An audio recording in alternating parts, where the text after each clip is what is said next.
सब आज आप मेरे साथ बने रहिए और मैं आपको दिखाऊंगा एक ऐसा शहर जो 4200 साल पुराना है। बने रहिए मेरे साथ।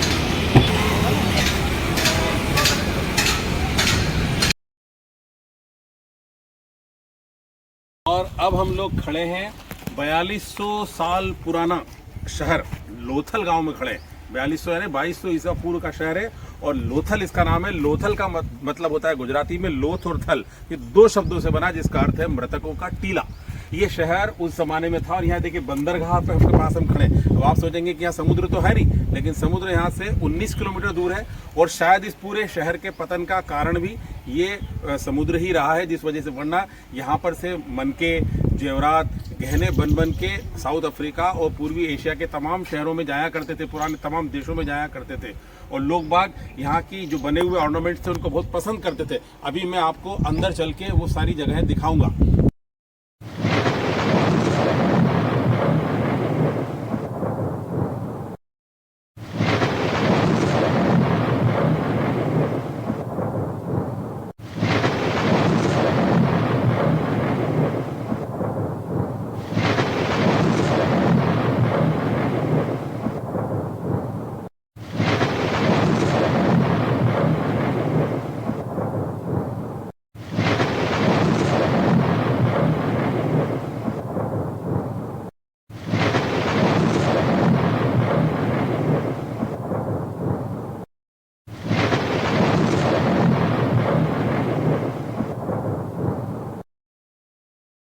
और अब मैं इस समय अभी हाल यहाँ बहुत ज़ोरदार बारिश आ गई थी तो मैं पूरी तरह से भीग चुका हूँ और अब मैं इस समय बंदरगाह के सामने हूँ।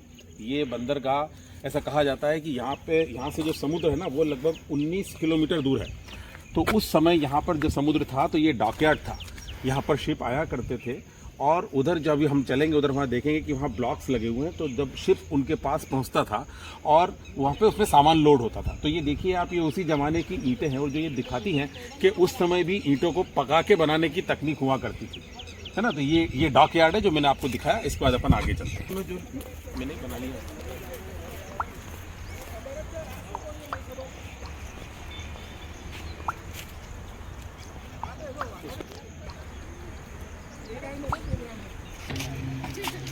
ये है वो गोदाम जहाँ पे कहा जाता है कि जो यहाँ से जो सामान बाहर जाया करता था अफ्रीकी देशों में और पूर्वी एशिया के, वो सब यहाँ होता था। और ये जो डॉकयार्ड मैंने आपको भी दिखाया था, वो डॉकयार्ड पर यहाँ पर जो है वो शिप आकर खड़े होते थे। और ये जो ब्लॉक्स आप देख रहे हैं, ये ब्लॉक जो ऐसे दिख रहे हैं आपको, डाउन ट्रेंड है इनका, यहाँ पर शिप यहाँ तक आते थे और सामान इसके अंदर लोड होता था, है ना। अभी हम और आगे चलेंगे। ये अभी हमारा गोदाम एरिया है और वो देखा फिर आगे जो है एक दुर्ग है। दुर्ग का मतलब ये यहाँ पे कहा जाता है कि यहाँ लोग रहते थे। अपर टाउन एरिया है, उसके आगे लोअर टाउन एरिया और इसके बाद ये किचन वगैरह सब कुछ आगे बना हुआ है। मैं आपको दिखाता हूँ। ये है वो अपर टाउन एरिया जो कि रेसिडेंशियल एरिया कहा जाता है और इसके अंदर आप देख रहे हैं कि पानी की निकासी की देखिए बहुत सुंदर व्यवस्था यहाँ पर की गई है। पानी निकासी होकर फिर एक नाले के थ्रू ये जो समुद्र था वहाँ पर पहुँचता था। जैसा कि मैंने आपको बताया कि पहले पूरा एरिया में समुद्र था, अब समुद्र यहाँ से 19 किलोमीटर दूर है। लेकिन आज भी कहा जाता है कि जब वहाँ पर कभी सुबह या शाम को जब ज्वार भाटा वगैरह होता है, समुद्र का पानी काफ़ी आगे आ जाता है। ये देखिए, और आगे एक इसमें कुआं भी बना हुआ है ना। ये देखिए बहुत सुंदर और ऐसा लगता है कि जैसे बहुत ही डिसिप्लिन्ड वे में लोग यहाँ पर रहते थे। बहुत अच्छी व्यवस्था है। देखिए पानी निकासी की पूरी व्यवस्था है। चूल्हा वगैरह उधर बना हुआ है, इसके अंदर चूल्हा भी बना हुआ है। और उसके बाद में दूर आप देख रहे हैं वो लोअर टाउन एरिया है, कुछ बस्ती एरिया उधर की तरफ। ये है वो मन का कारखाना। देखिए ये भट्टी है और यहाँ पर ऐसा इसमें लिखा गया है कि यहाँ ये जो भट्टी एक बड़ी भारी विशाल रूप में थी, अब तो इसका मेन भट्टी आपको दिखाई दे रही है। यहाँ पर गहने जेवरात मनके यहाँ पर बनाए जाते थे। ये जो आप देख रहे हैं, यहाँ पर 11 कमरे मुख्य रूप से इस फैक्ट्री में थे। इस तरह से एक कब्रिस्तान है। ये जो कब्रिस्तान है इसके बारे में ये कहा जाता है कि वैसे बहुत छोटा कब्रिस्तान है, तो या तो उस समय जो है कम से कम जगह में दफनाने की प्रक्रिया रही होगी, क्योंकि यहाँ पर जो संग्रहालय बनाया गया उस संग्रहालय में ये चीज़ें भी दिखाई गई है कि 2-2 शव को भी एक साथ दफनाया गया है। अब पता नहीं ये कोई धार्मिक प्रक्रिया थी, इस तहत 2 को एक साथ दफनाया है या किसी और कुछ कैलेमिटी उस वजह से दोनों से लोग साथ मरे होंगे, जो भी हो। और उसके पास संग्रहालय में रखे होंगे। कैमरा अलाउड नहीं है इसलिए मैं आपको दिखा नहीं पाऊंगा, लेकिन ये कब्रिस्तान है बहुत छोटा है और कम से कम या तो जगह की वजह से वो छोटा इसको बनाया गया है।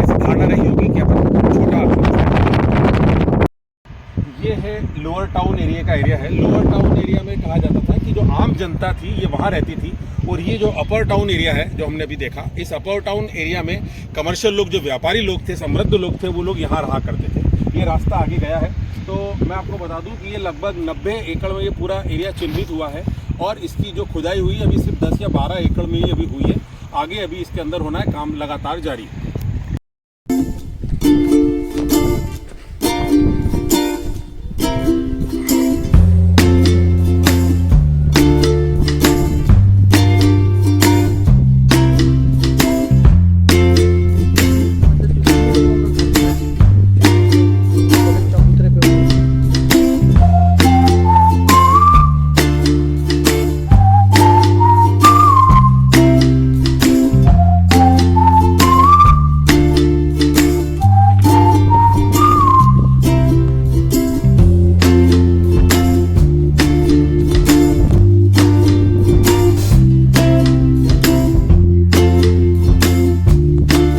जो आप देख रहे हैं ये ईंट मेरे हाथ में है, इसका वजन कम से कम 2.5-3 किलो है, आप देखिए।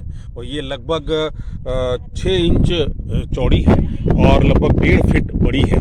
इसमें कई तरह के मुझे मिनरल्स दिख रहे हैं, पत्थर अलग अलग तरह के दिख रहे हैं, शायद चूने से बनाई गई है। बहुत ही अद्भुत तरीके की ईंट है ये। और